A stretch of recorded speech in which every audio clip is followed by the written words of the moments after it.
Commonwealth versus Hook raises another one of these questions as to whether the defendant committed the crime of kidnapping in a way that was merely incidental to the crime itself.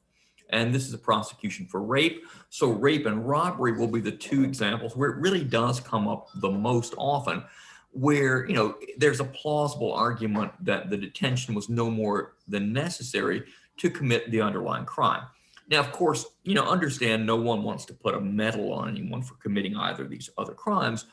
The question is, how much do we punish someone? Are we allowed to stack this additional penalty onto a person when there's no more culpability than is involved than for the underlying crime of robbery or rape? Very substantial crimes, but are we going to stack another crime on top of that for kidnapping? Now, had this issue been first raised in 1995, probably this is not something a court would have concerned itself with. But again, as we talked about in the Hughes case, this really became quite the cause célèbre in 1960 because of the execution of Carol Chessman for kidnapping, which at that point was a capital crime in California. And go back and look at that tape for the particulars of it. But in this case, we've got a rape case where the defendant is claiming, look, the detention was no more than necessary to commit the crime, but the victims in this case were detained for an hour. And the court says, that's longer. That's not merely incidental to the crime itself. But the court said that the defendant raises another worthwhile claim. The detention clearly longer than necessary. So the Hughes argument loses. But the defendant also argues that the victims were not detained in a place of isolation.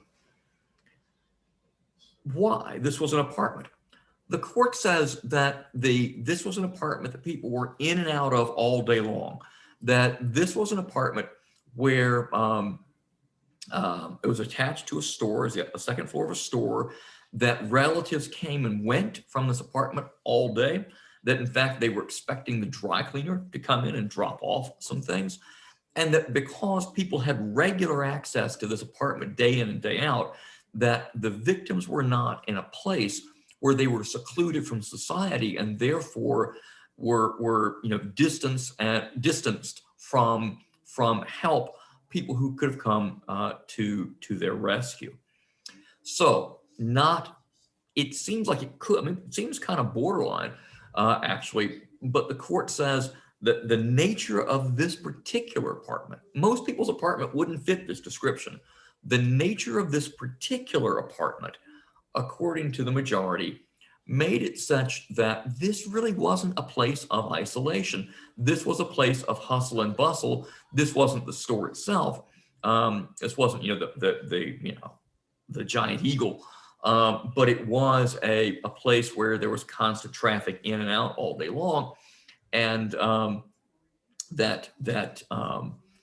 by forbidding the victims from leaving this area, they were not actually secluded from people who could render assistance, because those folks, would be in and out during the course of the day. So the court says this is not kidnapping, not because it wasn't enough of a time, not because it wasn't enough of a detention, but because the detention was not in a place of isolation.